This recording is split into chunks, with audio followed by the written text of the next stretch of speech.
요한복음 4장 23절에서 24절 말씀을 보면 우리 주님께서 사마리아 여인을 찾아가시면서 예배 민주화를 시키면서 아주 이런 유명한 말씀을 하셨어요. 하나님께 예비하는 자는 신령과 진정으로 예비할 때가 오나니 지금이 곧 그때라. 아버지께서는 자기에게 예비하시는 자를 찾으십니다. 하나님 영이시니 예비하는 자가 신령과 진정으로 예배를 드려야 할지니라. 그 당시에 드려진 예배는 이제 이방인들은 예루살렘의 성전에 가서 예배를 드리고 싶어도 드릴 수가 없었어요. 그래서 시대마다 예배의 변천사가 있는데 최초의 예배 드리는 모습은 지금 현대에 우리가 드리고 있는 예배의 모습과 전혀 달랐어요. 최초의 그 예배 사건이 창세기 22장 말씀을 보면 아브라함이 이제 하나님의 약속의 말씀에 순종해서 그 예배 드린 장면이 기록되어 있는데 그 히브리어 말로 하면 그게 샤라고 해요. 예배에 대해서. 그 샤라는 뜻이 무슨 뜻인가 하면 하나님의 약속의 말씀에 무릎 꿇고 경배하다는 뜻을 내포하고 있어요.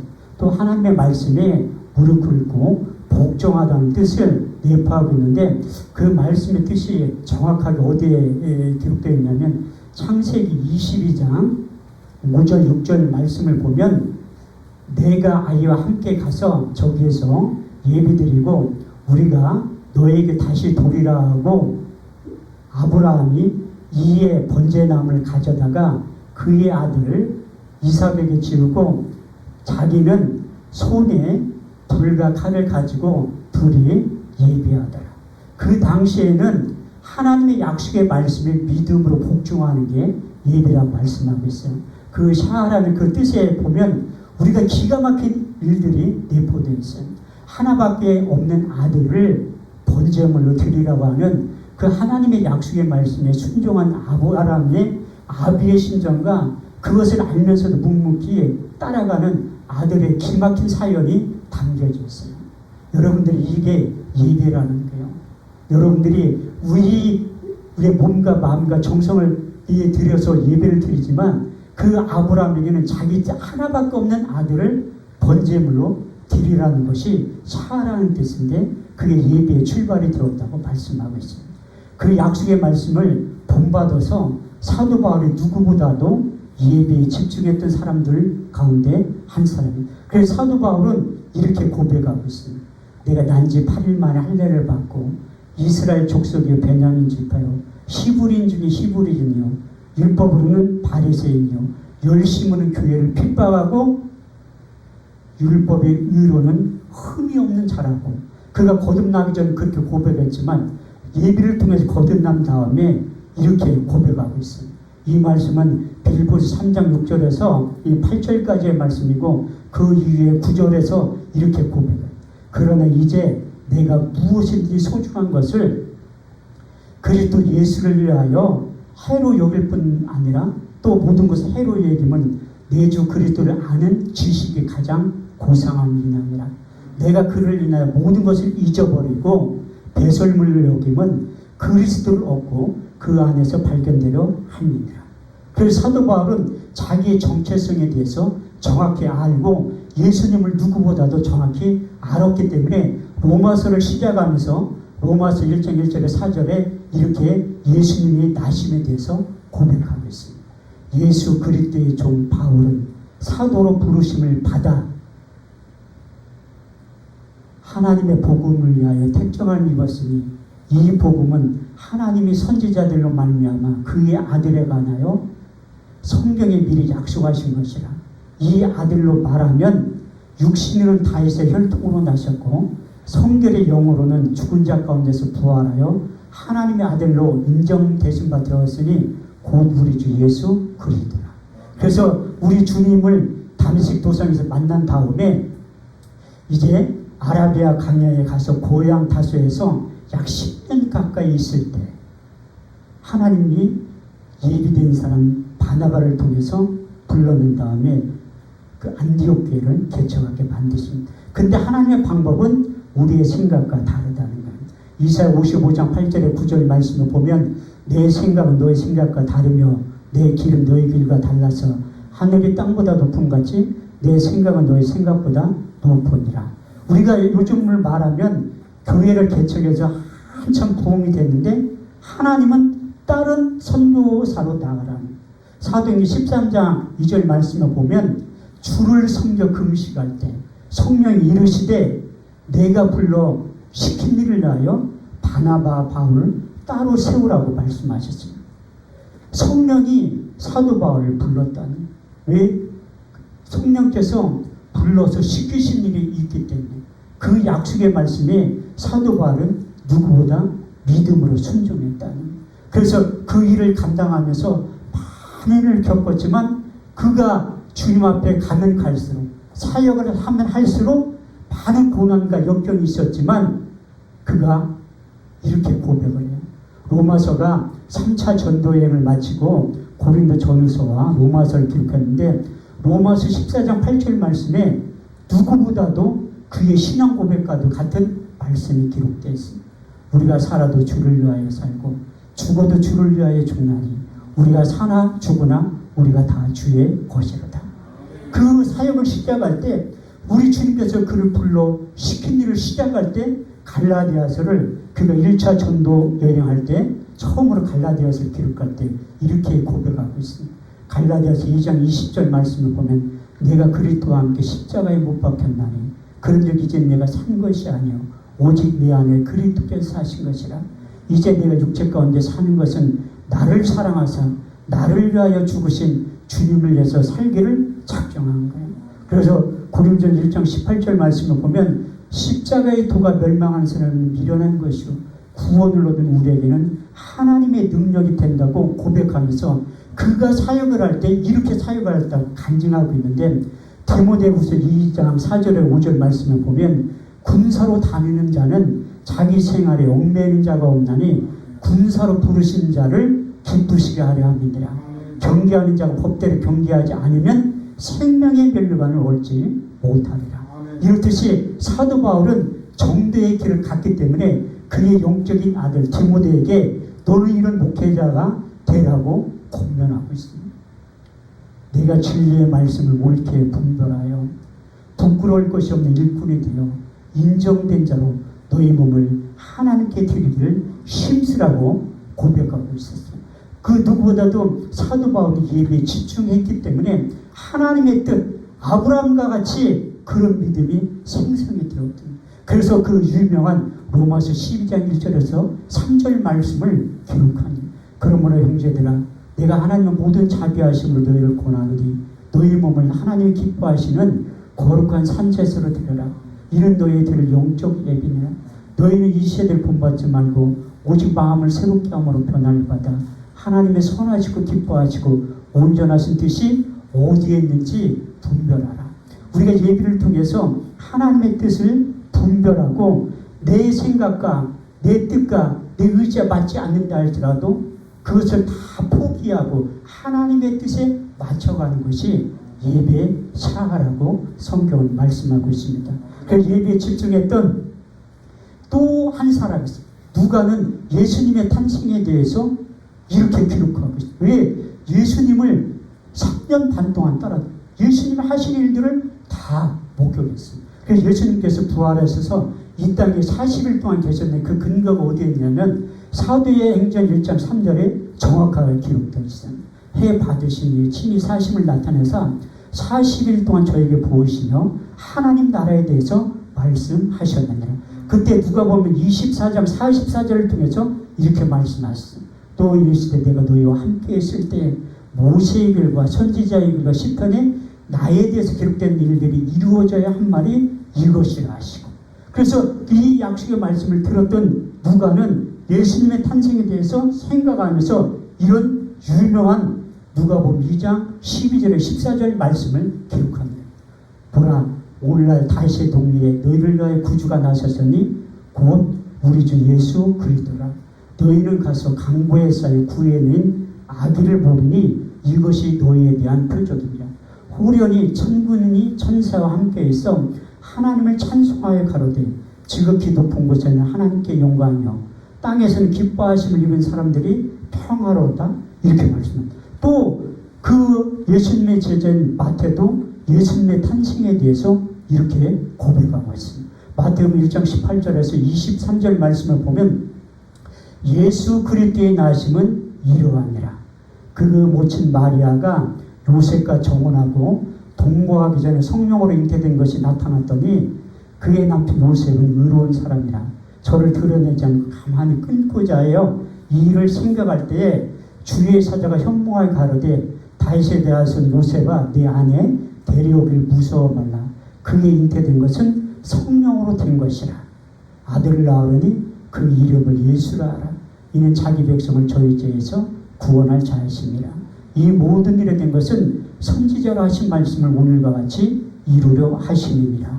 볼지어다 처녀가 잉태하여 아들을 낳을 것이요 그 이름을 임마누엘을 하리라 하셨으니 이를 번역한즉 하나님이 우리와 함께 하심이니라. 할렐루야. 이렇듯이 옆에서 봤던 그 예수님의 출생의 비밀에 대해서 고백합니다. 왜? 선지자로 하신 말씀, 성경을 통해서 약속하신 하나님의 말씀은 하나님의 때에 하나님의 방법으로 정확히 성취된다고 말씀하고 있습니다. 시편 89편 34절 말씀을 보면 내 언약을 파하지 아니하고 내 입술에 낸 것도 변치 아니하랴. 더 나아 민수기 23장 19절 말씀을 보면 여호와는 인생이 아니시니 거짓말을 하지 아니하시고 인자가 아니시니 후회가 없으시도다. 오직 말씀하신 바를 행치 아니하시고 하신 말씀을 실행치 아니하시냐. 이렇게 선지자를 하신 말씀, 특히 이사야 선지자를 통해서 예수님의 말씀이 육신에 오신 그 사건에 대해서 세 번에 대해서 예언의 말씀을 하셨습니다.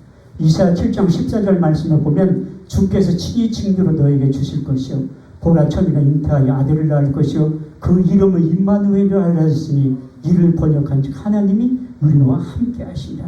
두 번째 예언의 말씀 이사야 9장 6절 말씀을 보면 한 아이가 우리에게서 낳고 한 아들을 우리에게 주신 바 되었는데 그 어깨엔 정사를 메었고 그 이름은 기노자라 보살라 전능하신 하나님이라 영존하신 아버지라 평강의 왕이라 할 것이니라.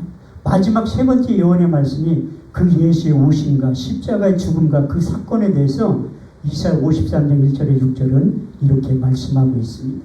우리의 전한 것을 누가 믿었느냐 여호와의 팔이 네게 나타나느냐 그는 주 앞에서 자라나기를 연한 숲 같고 마른 땅에서 나온 줄기 같아서 곧 모양도 없고 풍채도 없은즉 우리 보기에 흠할 만한 아름다운 것이 없도다.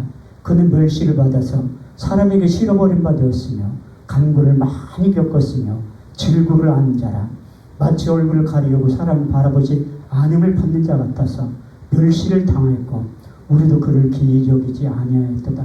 그는 실로 우리의 질구를 지고 우리의 슬픔을 당하였거늘 우리는 생각하기를 그는 징벌을 받아 하나님께 맞으며 고난을 당한다 하였느라.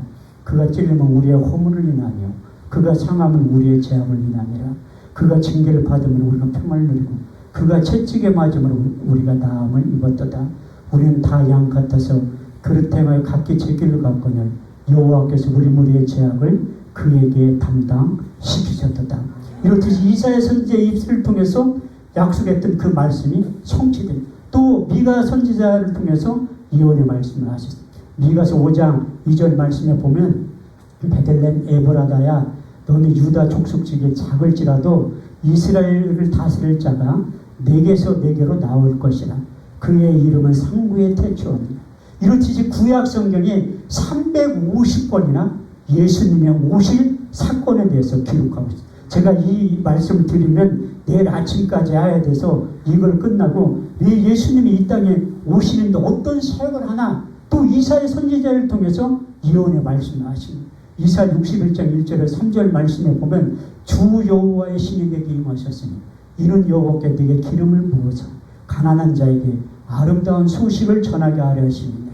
나를 보내사 마음이 상한 자를 고치며 포로된 자에게 자유를 갇힌 자에게 노임을 전파하며 여호와의 은혜의 해와 우리 하나님의 신의 날을 전파하되 무릇 시온에 슬퍼하는 자의 화관을 주어 그 죄를 대신하며 희락의 기름으로 그 슬픔을 대신하고 찬송의 옷으로 그 근심을 대신하시고 그들로 의인하며 곧 여호와께 심으신 바 그 영광을 나타낼 자라 일컬음을 얻게 하려 하셨느니라.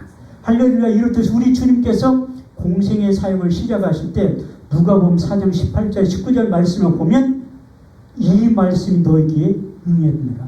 그래서 우리 주님께서 그 당시에는 유대인들이 10명 이상만 모이면 해당을 만든 거예요. 지금의 교회하고 똑같은 해당에 가서 그 두루마리 성경을 읽으셨는데 이사 61장 1절에서 3절 말씀 기록된 성경을 읽었습니다. 주의 성령이 내게 임하셨으니 이는 가난한 자들에게 복음을 전하게 하시려고 내게 기름을 부으시고 나를 보내사 포로된 자에게 자유를 눈먼 자에게 다시 보게 함을 전파하며 주의 은혜를 전파하게 하려 하시느니라. 그 약속의 말씀대로 우리 주님께서 가르치고 고치시고 전파하셨다고 말씀하고 있습니다. 마태복음 4장 23절 24절 말씀을 보면 예수께서 온 갈릴리에 두루 다니사 저희 해당은 천국 복음을 전파하세 백성 중에 모든 병과 모든 약한 것을 고치셨으니 그의 소문이 온 수라에 퍼진지라. 백성들이 모든 앓는 자, 곧 각색병과 고통에 걸린 자, 간질하는 자, 귀신 들린 자, 중풍병자를 데려오니 거기서 고치시더라. 그래서 예수님께서 모든 병과 모든 약한 것을 고치셨다고 말씀하고 있습니다. 마태복음 8장 17절 말씀을 보면 말씀으로 귀신을 쫓아내며 모든 병과 모든 약한 걸 고치셨으니 이는 선지자 이사야로 하신 말씀에 우리 연약함을 친히 담당하시고 병을 짊어지셨다함을 이루려 하시느니라. 그래서 예수님한테 오면 모든 병과 모든 약한 걸 다 고쳐주시면 약속하셨는데도 안 온다는 게 지금은 믿음이 실비보험이 믿음이 우상이라는 게 그게 실비보험이 그게 우상이랑 아프면 기도하는 게 아니라 일단 병원부터 가는 거예요. 그래서 그 실비보험 때문에 믿음에서 다 떠나게 만든 거예요. 그래서 저도 제가 참 건강하다고 생각했는데 환자 중에 환자였어요. 제가 작년에 이 8월 달에 태백에 볼 일이 있어서 갔다 교통사고 나 신태백병원에 15일 동안 입원해서 큰 사고가 나가지고 그래서 여기 와가지고 그 자생 한방병원에 2달을 침 맞아 다니고 일시기념병원 여기 수원 좀 큰 병원인데 거기 의사 선생님이 수술할 그래도 MRI 찍어보니까 척추가 3번 4번 디스크가 나왔다고 하더라고요.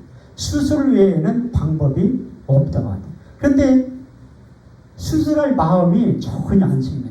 그런데 그것뿐만 아니면 괜찮은데 제가 작년 12월 달에 저 건강검진 받으러 갔는데 의사가 빨리 소견서를 써줄 테니까 대학병원으로 빨리 가라고 하더라고요.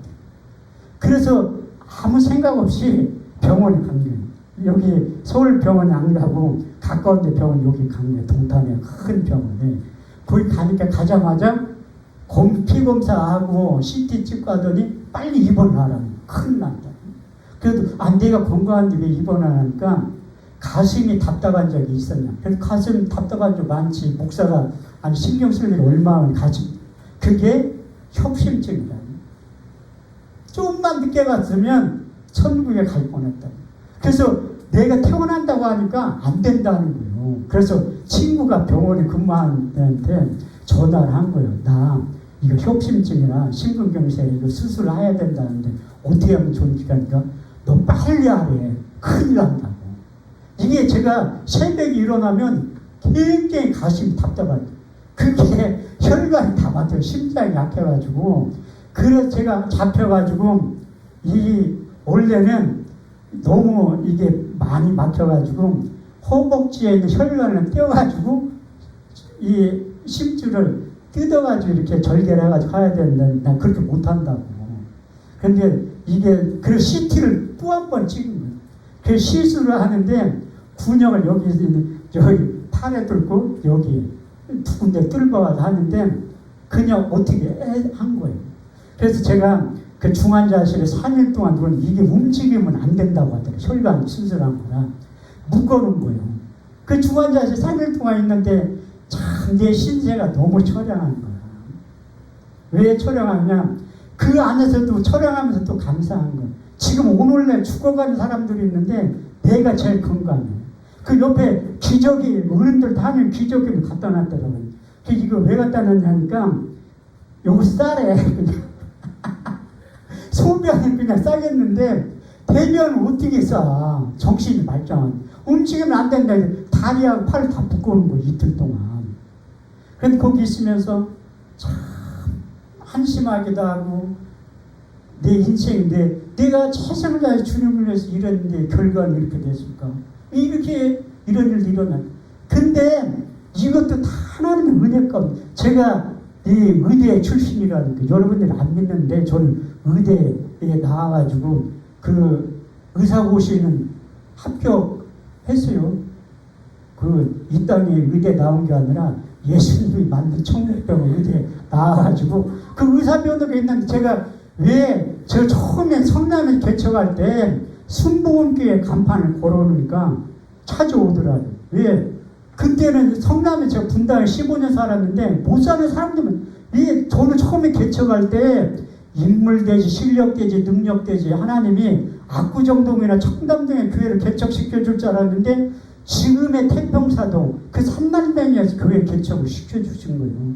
다 이유가 있더라. 나 하나님이 의사 만들려고 다 이유가. 아니 내가 청담동이나 압구정동에 교회 개척했으면 누가 기도받으러 오겠어요? 아무도 안 오지. 거기는 지금도 못 사는 동네예요. 제가 그런 동네 있는지조차 몰랐다니 분당 15년 살면서. 근데 거기서 간판을 크게 걸어놓으니까 기도받으러 오는 거야. 이래 주거나 저래 주거나. 그 믿는 자에 따른 표적 5가지. 믿는 자들의 이름 표적에 따른 저희가 내 이름을 귀신을 쫓아내며 새 방언을 말하며 뱀을 집으며 무슨 독을 마실지라 해를 받지 않은 병든 사람의 손을 얹은즉 나으리라. 그럼 저희 사역관 병든 사람의 손을 얹은즉 죽으리라. 아침에 안수하면 저녁 때 죽었다고 연락이 와.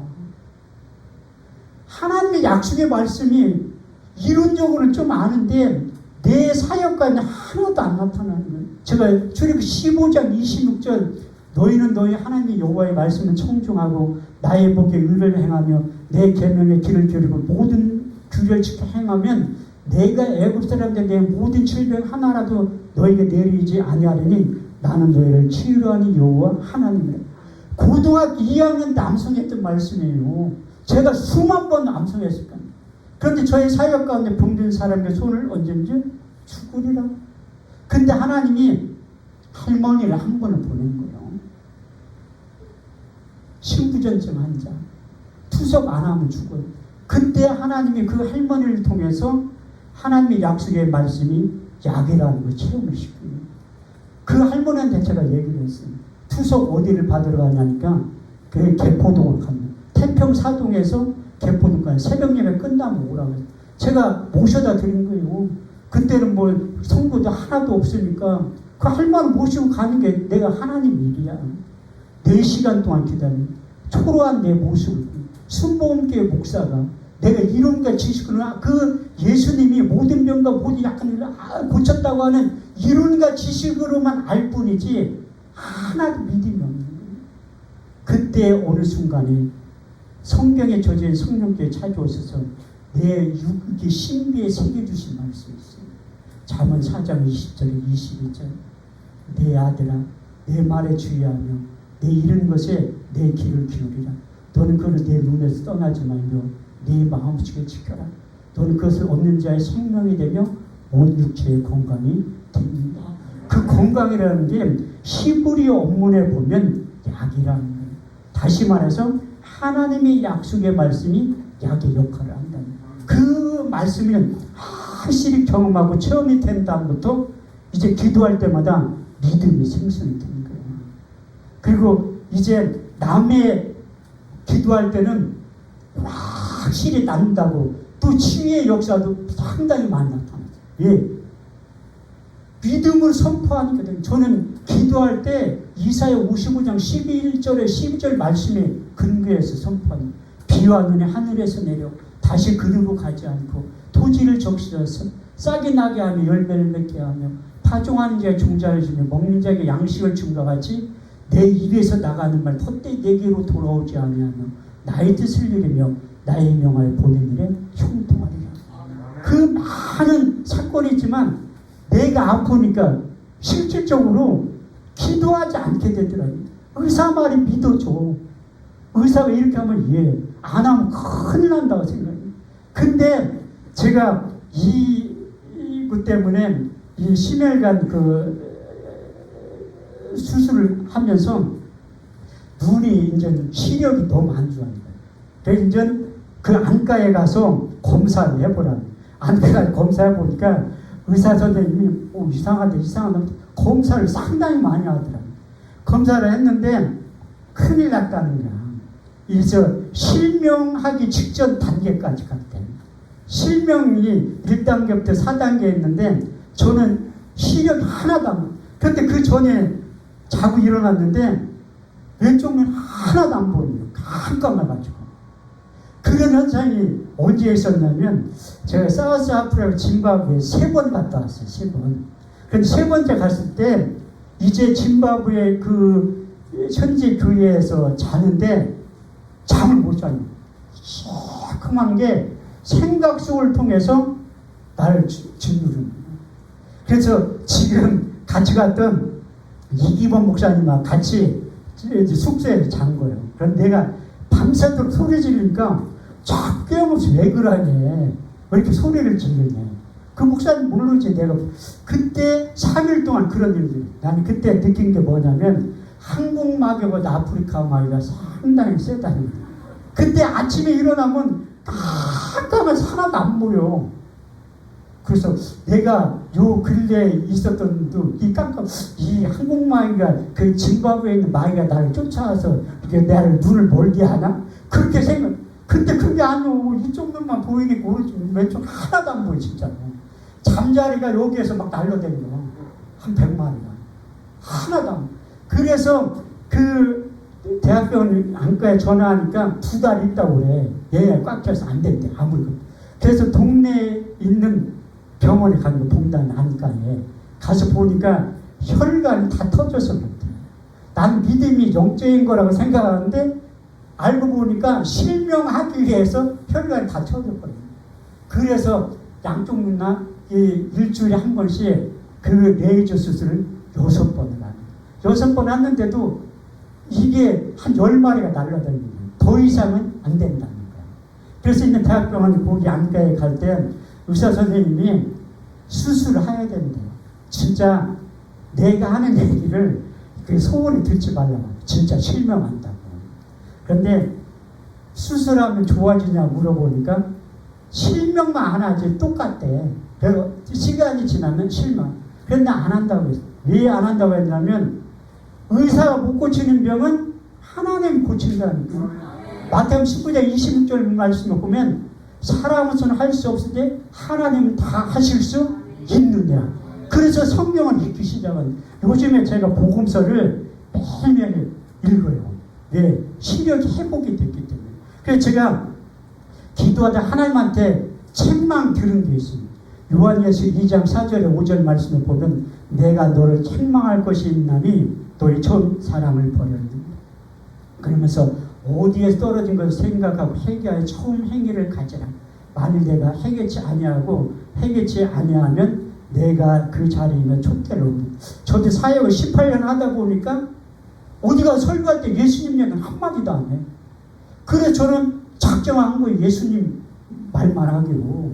그 여러분들이 들을 때 뭐 저렇게 성경만 읽어주는 사실지 몰라도 나는 사도 바울이 내가 예수 그리스도와 그의 십자가에 죽으신 것 외에는 아무것도 알지 않기로 작정했던 것처럼. 그래서 제가 이 코로나19가 아니면 이스라엘 성지순례에 또 갔을 거예요. 왜? 예수님의 발자취를 너무나 보고 싶어서. 그래서 복음서를 읽으면서 많은 것들을 깨닫게 하십니다.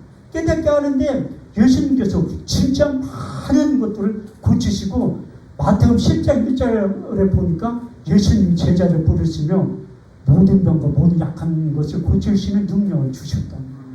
그게 의사면을 받은 거라니까 있잖아.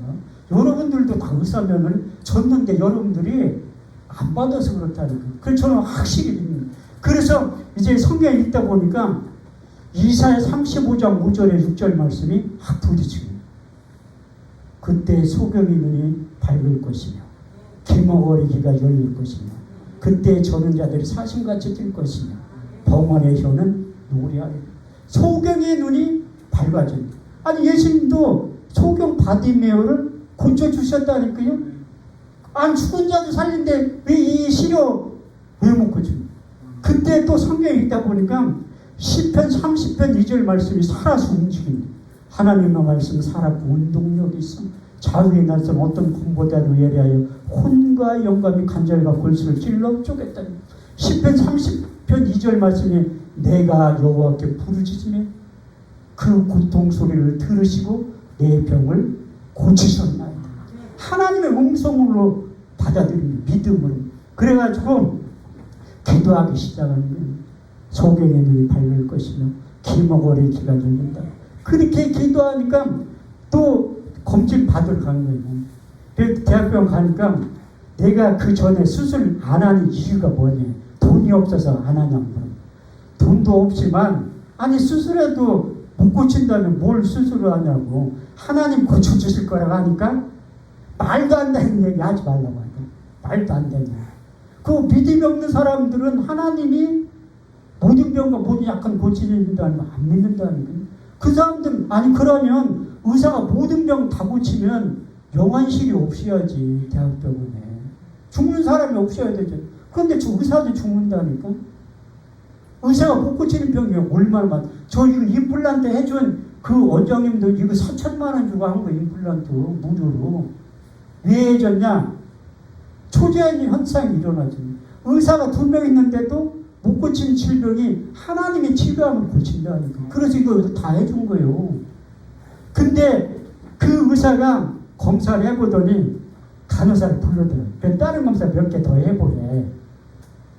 그러면서 나를 부르더니 다른 병원에서 수술했냐고 물어보더라고요. 왼쪽으로. 안 했다고. 하나님 고쳐주셨다 하니까 그러니까 안 믿지. 그렇게 하면서도 그래도 나서서 다행이라고 하더라고요. 그러면서 2달 있다가 또 오래 검사 해본다. 일시적으로 좋아졌을지 모르니까 한 번 더 검사해. 그리고 의사들은 자기 소견에 옳은 대로 행하는 거예요. 자기가 배운 유전적 지식에서 벗어나는 걸 인정을 안 하려고. 그런데 저는 하나님의 약속의 말씀이 경험이 되고 체험이 되니까 믿음으로 받아들이는 거예요. 제가 여기서 기도하는 것도 왜 기도하냐고 이렇게 물어보는 건 많은데 저는 하나도 안 하고 싶어요. 기도원. 왜 안 하고 싶냐? 저 목사님들도 많이 계시지만 저는 솔직히 하나님의 일을 할 때 기쁜 마음으로 즐거운 마음으로 할 때 30%밖에 안 돼요. 70%는 하나님의 일이고 주님의 일이니까 싫어도 좋아도 하는 거예요. 제가 목사이기 때문에. 내가 어떻게 목사가 됐는데 하나님을 시키신, 내가 불러 시키신 이 에덴 반석 기도원 원장은 내가 적임자이기만 하는 거예요. 왜?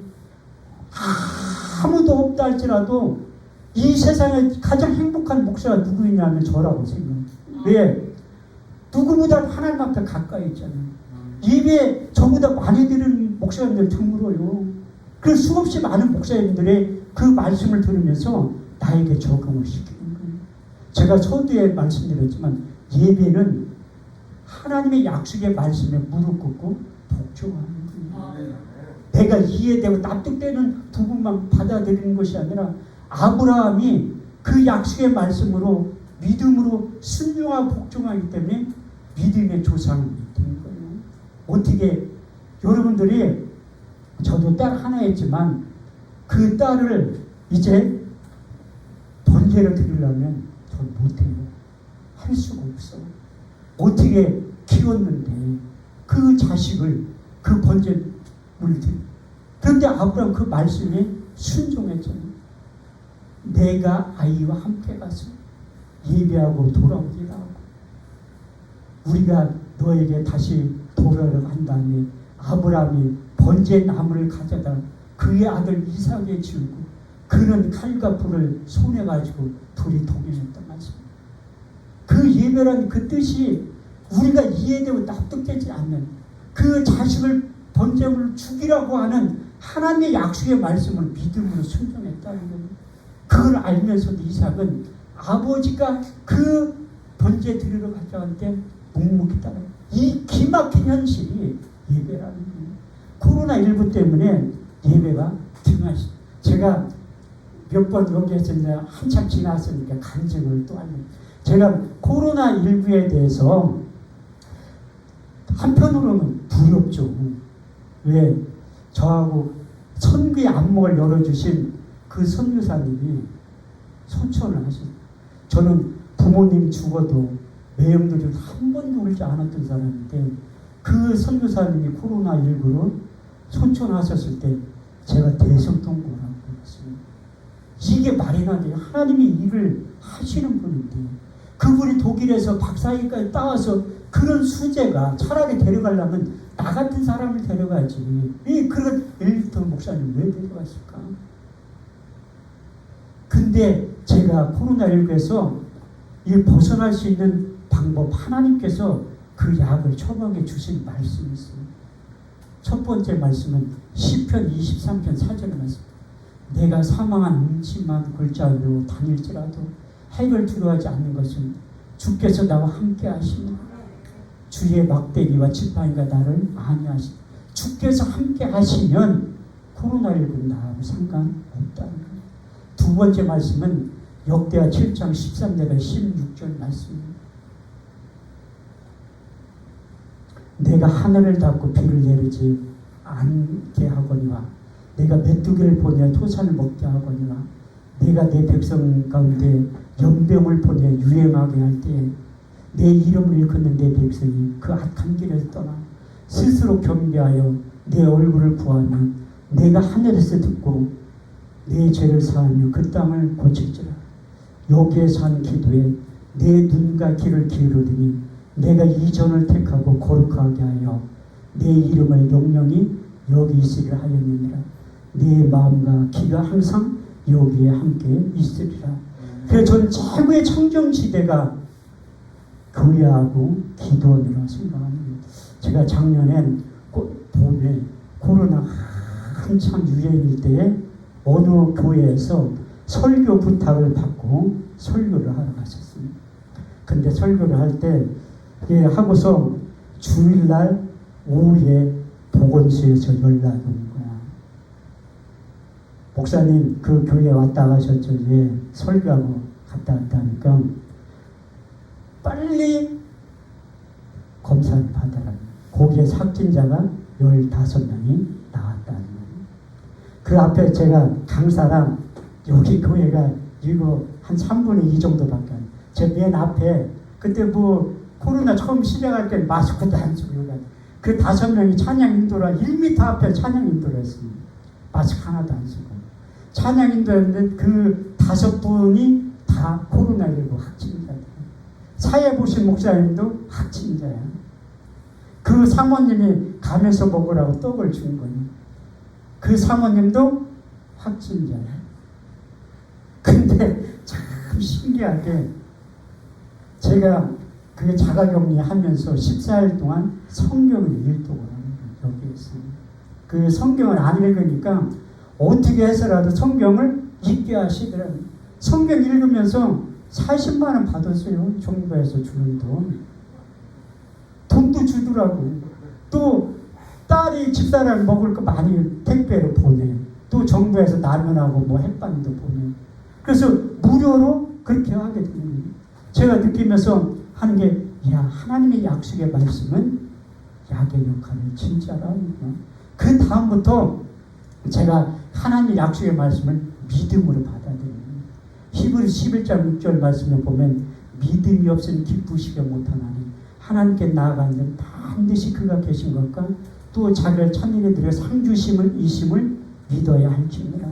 그래서 하나님의 약속의 말씀이 많은 분들 저한테 질문했는데 목사님 머리가 좋아서 성경을 그렇게 많이 암송하냐 물어보는데 저는 머리가 나쁜 목사 중에 한 사람이에요. 근데 그 약속의 말씀이 경험이 되고 체험이 되는 것만 전 지은 건 아닌 거예요.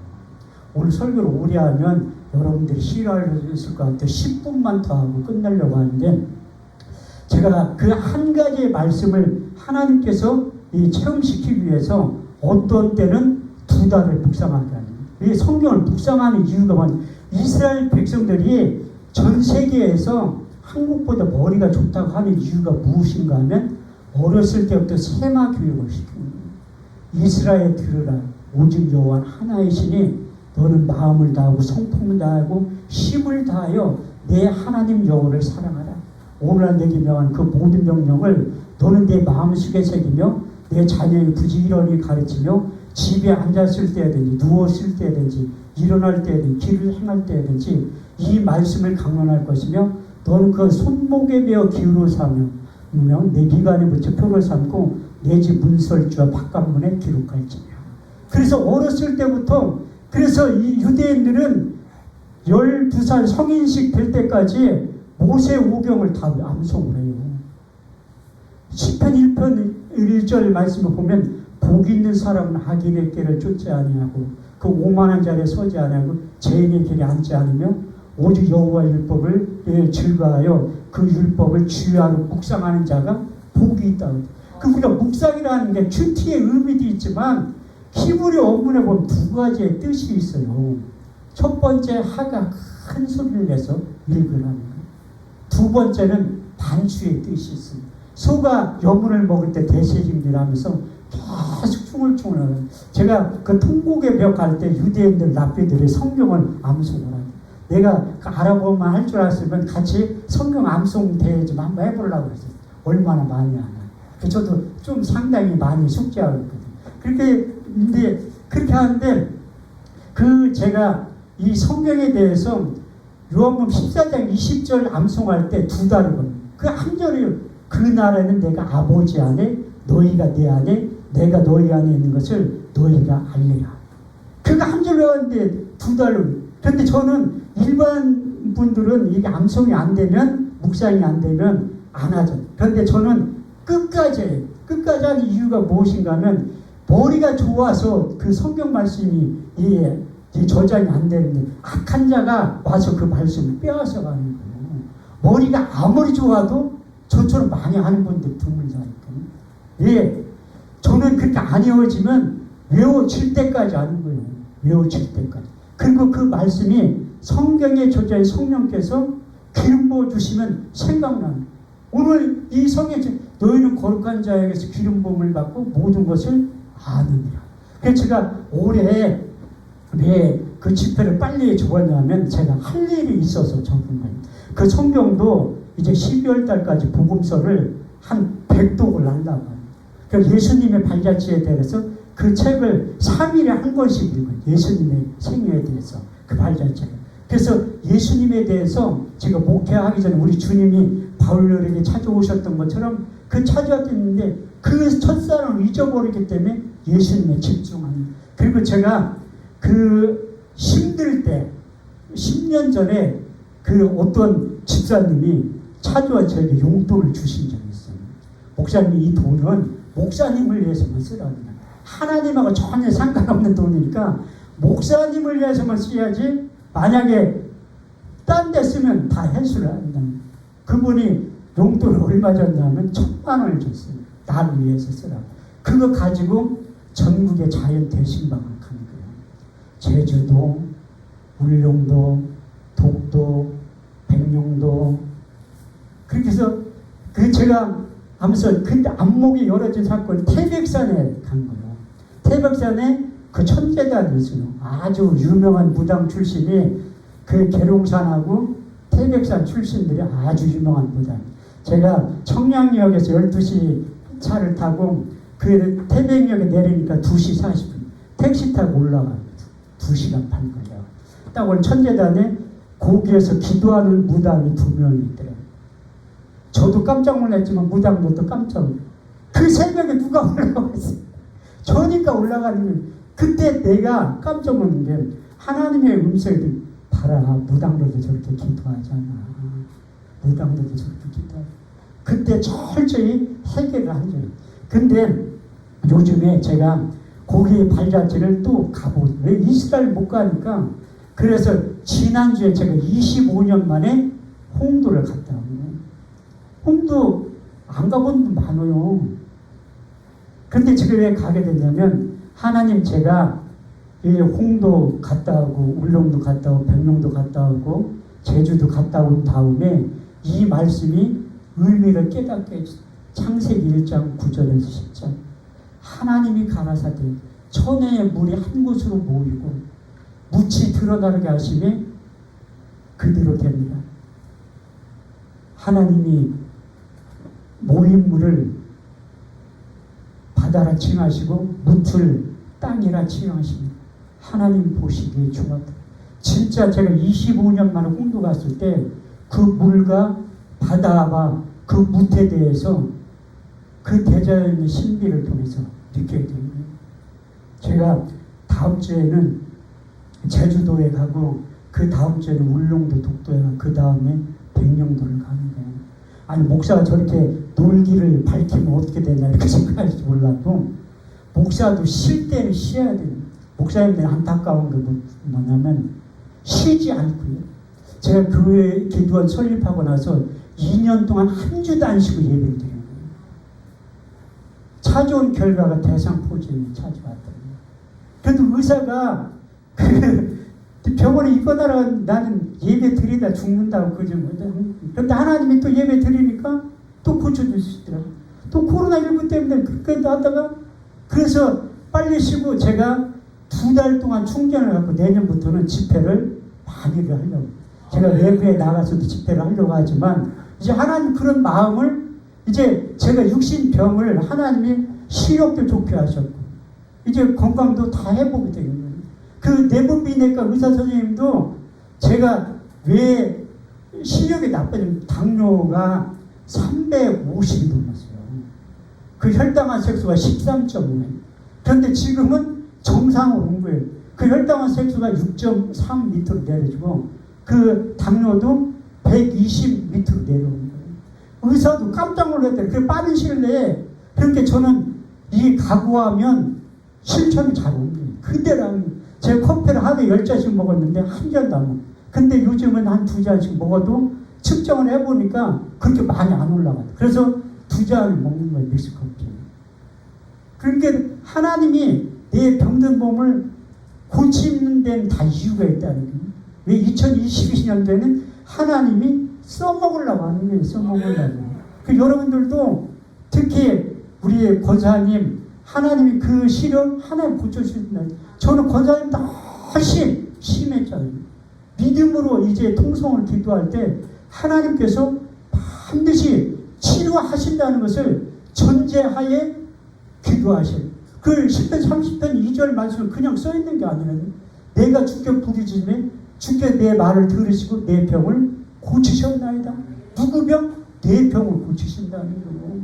그래서 저도 의사의 말보다 하나님의 말씀 확실히 믿음으로 가지고 기도하니까 하나님 다 고쳐주시고 저 눈 수술해서 500만 원 들어가잖아요. 그 돈 가지고 자연 대신방 가는 거라니까요. 왜? 수술비로 그때 쓰는 거예요. 안식을 가진 다음에 하나님은 진짜 실수하지 않으십니다. 나에 대해서 누구보다도 더 잘 아시는 거예요. 그래서 여러분들도 건강하셔야 돼요. 건강하셔야지 일을 많이 하는 거예요. 저 이거 임플란트 해준 그 원장님한테 내 수수께끼를 한 번 낸 적이 있어요. 죽음에 대해서 설명. 우리의 연수가 70이고 강관은 80일지라도 그 연수에 자란 것 수고와 슬픔이 신속기간이 우리가 날아가게 되면 본인 나이에서 나이를 빼앗가고 있어요. 몇 살이라고 하더라고요. 권사님 잘 들으세요. 하나님을 위해 충성할 기회가 남은 시간이 그거밖에 없어요. 그러니까 여러분들이 섬기는 교회에 더 충성하시고 잠언 25장 13절 말씀대로 하나님의 속을 시원케 해드리고 섬기는 담임 목사님의 속을 시원케 해드리는 여러분들이 되실 줄 믿습니다. 충성된 사자는 자기를 보내신 이에게 마치 추수한 날의 얼음 냉수 같아서 능히 그 주인의 마음을 시원케 해드립니다.